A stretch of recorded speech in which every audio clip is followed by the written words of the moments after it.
hapa Wednesday. Ndio wao wamefanya homework, hiyo licenses ya nini inapeanwa na county nini, tukuja tutangaze kunyorosha hiyo kitu yote, tufunge hiyo mahali yote. Kweli. Si namna hiyo? Na kama kuna ile inajulikana hata haina license, isingoje Wednesday, ifungwe leo saa 8 nikitoka hapa. Na hawa maofisa wako hapa, hawatoki hapa mpaka hiyo to clean up this place. So mimi nawashukuru. Serikali itasaidia familia zote ambazo zimeathirika, ikiwemo ile familia ambazo zimepoteza wapendwa wao jana. Na kama mnavyojua, katika hafla ya kesho Mheshimiwa Naibu Rais atakuwa hapo. Kwa hivyo tutapanga hili jamii zote zihusishwe, na Deputy President atatangaza ile intervention tunaenda kuweka kama serikali ya kusupport all the families. Nafikiri nashukuru hao watu, kama ingejulikana ingekuwa possible waanze kujipanga, kwa sababu lazima tufunge hizo sehemu zote. Na shida moja imekuwa mambo ya maafisa wetu wachache ambao wanapokea hongo. Si ni kweli? Au maafisa wakiwachwa watawaambia tumeongea, tumesikizana. Hapa hakuna ofisa wa kuhongwa. Kwa hivyo kama kuna mtu hapo anatayarisha hongo, ajue wale wa kuhongwa hakuna mwenye ako hapa. Hakuna mwenye wa kuhongwa ako hapa. Hakuna OCS wa kuhonga. Na nimesema hata wale askari junior ambao wamekaa hapa sana na wamevurugana na wananchi, wameanza kutatiza usalama hapa, hata wao tutafukuza. Si namna hiyo? Tuwezi tukupanish tu wale wakubwa alafu tuache wadogo pale hapo, wengine wamemea pembe. Kwa hivyo hakuna mambo ya kuhongana, na hakuna mambo ya mtu sijui anajua nani, ati huyu ni rafiki ya OCS, huyu ni rafiki ya minister. Hakuna urafiki hapa. Tutangangana hata, na kama mnataka kujua ni we are going to be serious, mungoje hiyo Wednesday nikirudi hapa mtaona. Yeah? Nobody is protected. Tuko na habari kuna wengine hapa wanajuana na wakubwa wote. Sijui anajuana KRA, anajuana na KEBS, anajuana na OCS, anajuana. Hiyo mambo yote ya kujuana imeisha leo. Si namna hiyo? Asanteni. Commanding police stations in the affected areas also to leave. And the reason we have done this is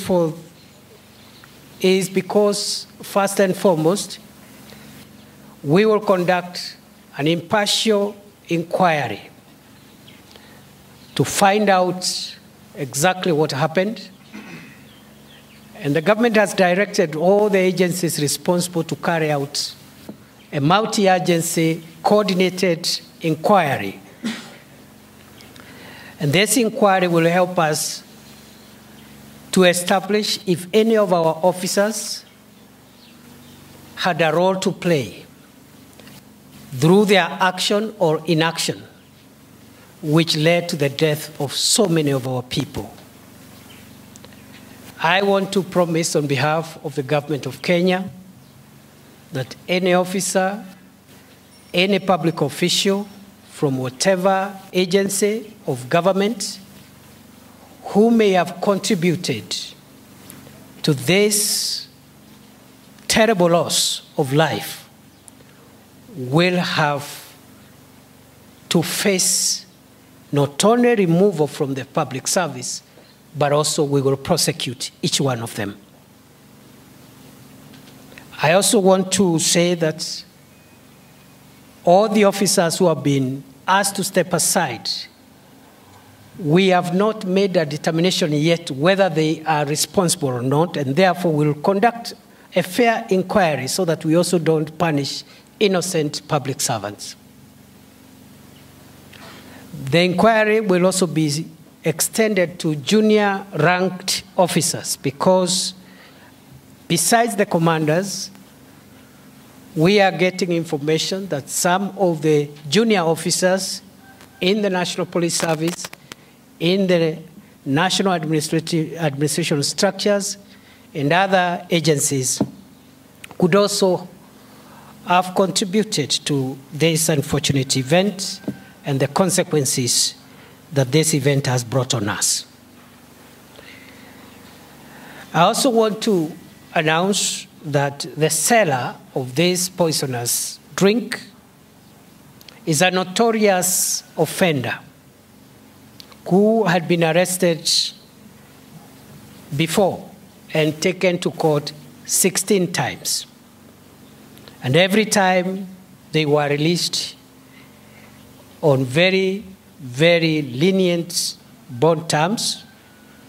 And therefore, it ought to be clear that it is not entirely true to say that public officials or law enforcement officials have not done their job. It is also true that certain officials of the judiciary have let the people of Kenya down and frustrated the law enforcement efforts of our officers. Nevertheless, and notwithstanding the many arrests and prosecutions on this character that we've carried out, this time round we have arrested him once more. Mr. John Mureithi is in custody, and we have obtained custodial orders to keep him in custody until we complete our investigations. And we intend to charge Mr. Mureithi with the most serious crimes ever in our statutes. The murder of so many people is not a small matter. And therefore, we are not looking at routine charges about operating without licenses and other misdemeanors. We are looking at putting a proper, serious case, watertight, that this fellow will never know freedom again.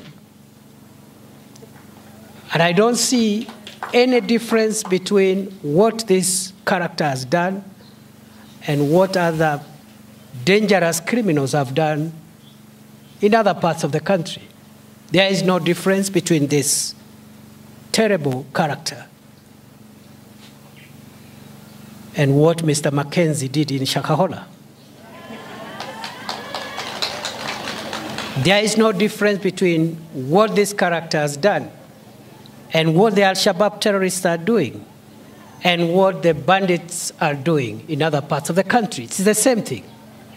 And therefore, we will not take this as a small matter. And I want to announce that the new officers who have been posted here have been directed to commence an operation beginning today to make sure that other characters who are doing similar business and who are hiding and using their connections to frustrate and kill the people of Kenya, that those characters are also apprehended before they cause us more harm.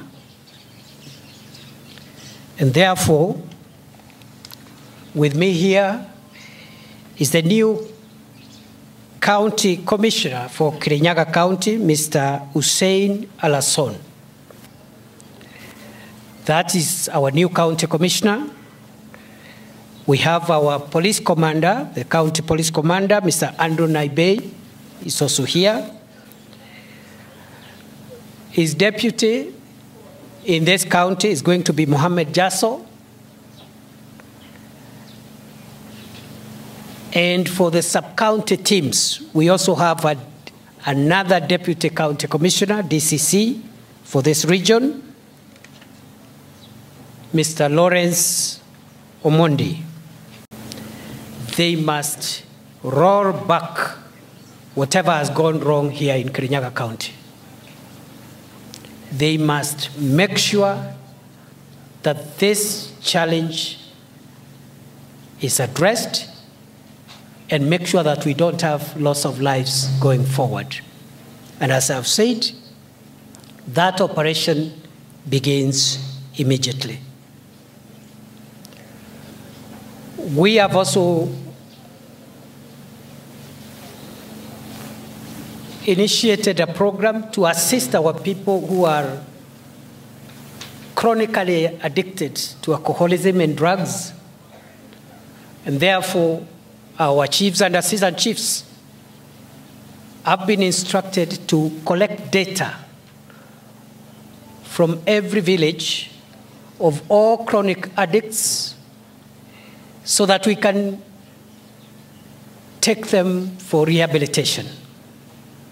That way we'll be able to support the community from the demand side of this problem.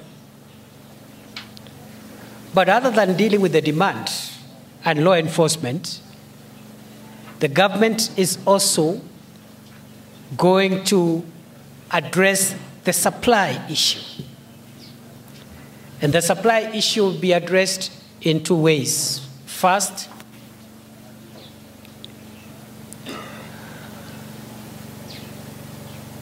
we have directed the county security teams to liaise with county governments to review all licenses of all bars in this county and to shut down all unlicensed outlets.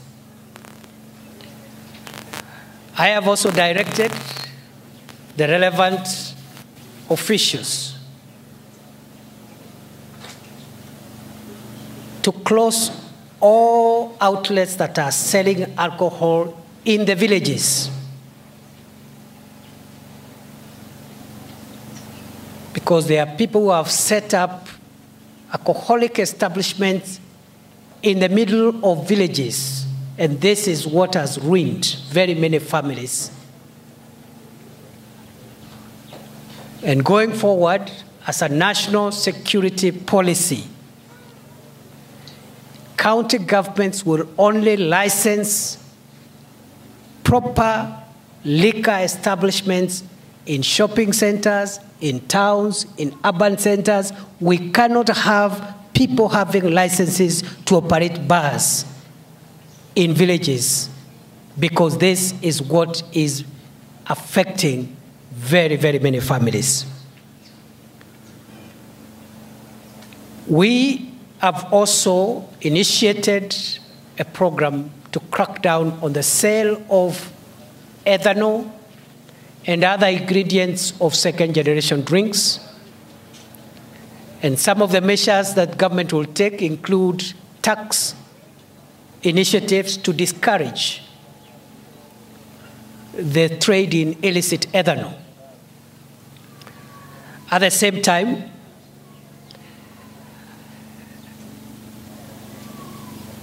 we are going to review all the existing licenses of manufacturers of second-generation drinks across the country.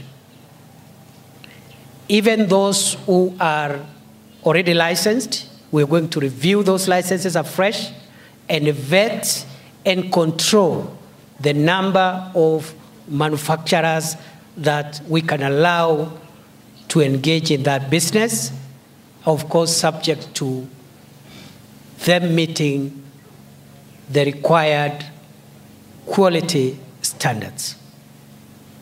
Finally, I want the country to know that unlike in the past, when we have had incidents like this, and then government comes in, announces an operation for 3 months, for 2 months, for 6 months. This time round, the operation that we are commencing across the country is going to be a permanent operation as long as this problem exists. We are not going to withdraw or scale it down. We are going to treat it the way we have treated the problem of terrorism and banditry by having a continuous, permanent operation until this problem is gone. So we don't expect short fixes.